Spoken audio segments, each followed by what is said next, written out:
tournament together, get everyone excited, and let's get going. That's a good idea. I honestly don't think it's going to happen. Unfortunately, I hate to be the naysayer. I believe ultimately, Paulie, we're supposed to be positive tonight. We're trying to be there. I'm just kidding. No, I mean, well, this is the crazy kind of thing. I mean, look, whatever you think, I think, 20 other people think, different other opinions and everything. Yep. I mean, I think with, from a business standpoint, from a record standpoint, from a fair advantage standpoint, if they can't get this thing going, with a little bit of the regular season left, and then an opportunity to get the season done at least in some normal structure as they would in terms of normal playoffs things. I mean, whether it's shorten the season a little bit. I mean, obviously shorten the season, but, maybe shorten the playoff rounds in the first 2 rounds or whatever. But I think if they can't get it in a normal structure, I don't think the tournament stuff, which is all, I think, for fanfare, I'm right with you 100%. I mean, hopefully that's what happens. Hopefully that is the good problem to have, where they've got everybody's got the green light, everybody's good to go back to normal life, and they put this thing together and they say, all right, we'll put a tournament, we'll have something go on. But I think if they get to a certain point, and unfortunately, I think this thing is, I don't think anybody has any idea, but I think this thing is going to go longer. And I feel that they're probably just going to end up shutting down the season. And if you shut down the season and you close it, and then it is what it is. It was a pandemic. It was a world health issue. There's nothing you can do about it. Nobody gets to win the championship. Nobody gets to, get first place. It just ends as it is, and it's just a clean slate going next year. And I think because nobody gets an advantage or disadvantage of it, unfortunately, you didn't get through your full season. You didn't see what the full potential is. We don't know who's going to win the cup. But it is what it is, and you get a clean slate and you start the next year, and there's nothing you can do about it because you're talking about it's affected everything's concerts being pushed in the scheduling. We don't even know how many people in the jobs who are going to make as far as being healthy and everything. This is so unknown, and I think that's what's so damn frustrating about this. For all of us, we're all in the same boat. It doesn't matter, like, see, even myself with my music business and everything else, we're rescheduling gigs right now. We're canceling gigs. We don't know when's the confidence going to be back for anybody to buy a ticket to anything, let alone a hockey game. I mean, everybody's chomping at the bit right now. Everybody's never been through this before, especially on an extended thing. We're all watching to see what our government does right now, number one, and we're all looking to keep our families safe, number one, even further than that. So, we could just ramble on and on and on about this, but as far as any way they come back with it, that's great, Kevin. I think any kind of tournament would be awesome, but I think legitimately, as far as businesses, the record book, everything else, I think if they can't squeeze it in enough prior to, getting into a new season starting next year, I think they just scrap it all. Oh, yeah, no, I mean, obviously, before they even think about doing that, you have to see, where this virus is and everything else you just mentioned, obviously. And if we're not it's not safe for the government or the health departments or whatever, just like, look, we can't take that chance. Obviously, yeah, we're going to wait until we all feel good and confident about coming back and doing that.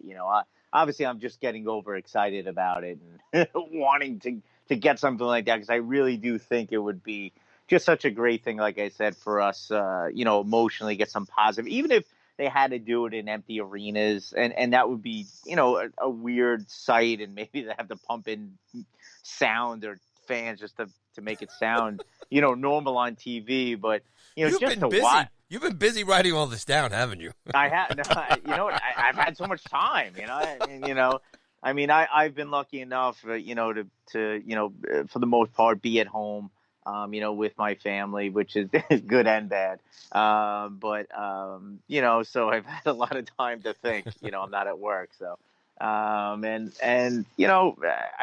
think that it's needed. I think this stuff, like I said before, if they can somehow figure a way to do it, and safety comes first. I mean, these guys all have families, and the last thing you want is for them, to, you see this thing going away, and then you start doing these things and people start getting, infected again, which would be the worst thing. And then it sort of comes back. So obviously you have to, it has to be in a position where safety comes first. But if we can get it going, just to get everybody in a good frame of mind, because I think that a lot of people are in a bad spot with this. Like I said, whether it's economically, a lot of people losing their jobs, sick people getting ill, obviously people dying from it and whatnot. So it's a tough time. And like I said, we do, not everybody, but we look to sports, entertainment, to get our minds off of this kind of thing.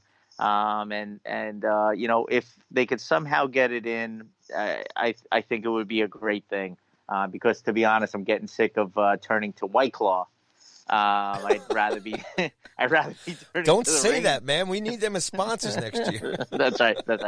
I'd rather do both. I'd like to turn to both. And get something like that going. But yeah, I mean, look, this getting this taken care of and everybody staying home, and I do encourage everybody to stay home. It's not fun. It could get a little boring, a little tedious, or whatever it is. But please stay home and do the right thing. And look, Paulie, we're in our 40s. If we get this thing, we're probably going to be okay. But you're staying home for Buddy, I'm 50. I'm doomed. Actually, you know what? We better worry. Everybody stay home for Paulie. But But look, we're staying home. We're staying home to make sure our parents are okay. Those with autoimmune diseases are okay. So we're all trying to do our part. I know that's what I told my kids. They're all complaining like, "Can I have a play date?" or whatever. I said, "Look, we're all doing our part as Americans, as humans. For everybody else. That our older generation is now turning to us to do the right thing. And look, sit at home, sit on your couch, rent a movie, Netflix and chill, whatever. It's not that difficult. At least until you can keep paying the monthly. That's right. That's right. And look, and again, it's that's easier said than done. Like I said, a lot of people are unfortunately losing their jobs, and hopefully our government's going to do the right thing and pass some stimulus money. I saw some things were getting voted on tonight, so that'll be a good thing. As well. But again, I think that's where the sports come in. And if we can get something done, whether it's with crowds, without crowds, I think it would be a good thing for everybody. Either that or full biochemical suit knock hockey championships. Whatever works, man. Actually, you know what? I saw a lot of Ranger fans were interested because in the last, I think it was the Colorado game, and during between periods, they were showing that ping pong match between Kakko and Hedel. Yes. I mean, if we can get more of that, that may be enough, Paulie. That may be enough for all of us. I mean, we could get some gambling going on it. We get everything. So, but whatever it is, I think I just need some new sports. However it is, whether it's ping pong between Hedel and Kakko or an NHL tournament style playoff. They're not allowed in the same room. The cameraman can't be in there. Forget it, man. It's done. Full chemical suits, or that's it. Well, look, I tell you what, man. Let's talk some Ranger hockey right here. I think I got a couple of things where we can kind of, I'm gonna use your, your amazing talents, your skills, your knowledge of the team, and let's have a little fun here. But first, your take on Cam getting signed, Keandre Miller, and that signing and his decision to choose to become pro, and we won't see it, obviously, for quite some time. But if he was to come in, do you think Quinn would have put him in maybe sooner than later after a couple of games down in Hartford? Do you think we might have seen him sooner or later, or do you think he would have possibly waited until next year? Just get your take on the signing and whether or not Quinn would have put him in. Yeah, I mean, obviously, look, that's a personal decision for Keandre Miller. I really didn't follow him at Wisconsin, I'm going to be honest. So I can't tell you whether I thought he was ready to take the next step or not. But I think the Rangers plan likely, and I mentioned this during the last show, just the way the Rangers have been handling their young guys, I think he would have headed to Hartford first, gotten him some games down there, see what they had in him. And if he dominated, I think he would have been up. I think they had the spot available there. Sure, they had Brendan Smith playing. He was playing okay, I guess, but definitely didn't have sort of a stranglehold on that position. To me, there was an opening there. So if he impressed, I think he would have been up. You probably would have played him with a Trouba, put him with a veteran, and I think it could have been potentially a nice mix. Like, I don't know what would have happened, but it would have been fun to see. But I think just looking at the way the Rangers handled the young guys this year, I don't see that there would have been any way that he would have went directly to the big club at all. Um, it would have been a big spot or a tough spot for him to go into, because the Rangers obviously would have been fighting for a playoff spot. And, look, you would have hoped you get sort of catch lightning in the bottle, and he sort of acclimated himself the way Fox did this year, the way Kreider did when he came out of college and went right into the playoffs that year.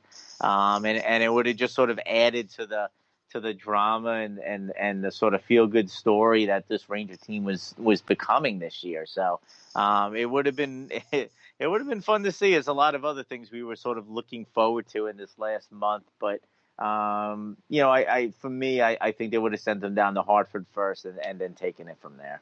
So if he gets, let's pretend here he gets about 5-6 games, and Coach Q brings him up. Where would you put him? And who would you send down? And who would you bench? No, I would have put him on the left side of Trouba, and Smith. Smith would have come out of the lineup. I mean, the other guys, I don't. Obviously, you're not taking Lindgren out of the lineup. I think Stahl had been good enough. And look, I mean, obviously Stahl, they sent him to the press box. When was that? In December, I think, for a couple of games. But after that, I think he had been solid. So it seems as though Quinn liked the Stahl D'Angelo match, and I don't think pairing. And I don't think that they were going to switch up Lindgren and Fox. So I would say the only position really would be put him with Trouba. And that's a good spot. You bring in a rookie who's obviously going to be playing his first ever NHL games, and you put him with that veteran presence. And I think it would have been a good mix. Excellent. Well done, KD. That's what I wanted from you, buddy. You like that? And I knew you could deliver. Excellent. Man, even with like 4 or 5 White Claws in me, I still got it, man. Quarantine White Claws, and you and me, Paulie, go Rangers. We're doing all right. I'm trying to sanitize myself with all this alcohol, Paulie. All right. Do what I can. Why don't we do this? Let's do it. Let's run through the lineup real quick, and let's do it as the season. Obviously, let's say it's ended right now, and let's do a little grading. Do you want to do 1 through 5? Or do you want to do an ABCD rating? I'm going to give you the player. We don't have to, elaborate too much on the individual. Maybe 1 or 2 of the big standouts. But I'm going to throw you the name, and you give me. You want a grade or you want to do a number? I like the grades. I think the grades are better than the numbers. Okay. I like dropping an F on somebody. Wow. All right. Who do I start with? Mm-hmm. All right. Ryan McStrome. Let's start with Ryan. A quadruple plus. Woohoo! No, you are drinking. I think that's right. No, I think you got to give him a B plus. I think that he's given us a lot more offensively than we ever could have expected from him. And I know a lot of people will point to, the Strome haters will point to that he was on a line with Panarin. But look, not everybody can play with a superstar player. And, he showed he was up to the task. And look, the guy had 59 points, this year, just under 60. Probably would have gotten, over 70 points this year, which is just a phenomenal season from him. The reason why, I keep him from getting into that sort of A territory is because he had issues taking penalties all year. I mean, just dumb, stupid penalties all year. He's taking penalties off the ice right now. Seriously, I know. He's like in his basement playing with his kids. I don't even know if he has kids, but he's like hooking them. He's playing like, knock hockey with his kids, and he's tripping them when they're playing. But yeah, I got to give him a B plus. I think he, despite the penalty issues, I thought he really had a sort of breakout season for him. And, I'd like to see him come back next year. Definitely not a long-term deal. Short-term deal. If he's still a restricted free agent, so they could bring him back on another 1-year contract, which would be great.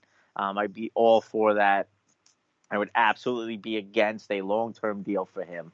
But I love the season he had. The team really likes him too. He seems like one of those real sort of good good locker room guy to have as well. So I'd like to have him around for a couple more seasons. I don't want to have him around for 8 more seasons or 7 more seasons, but I definitely give him a B plus. All right, Ryan Strome gets a B plus. Good stuff. All right.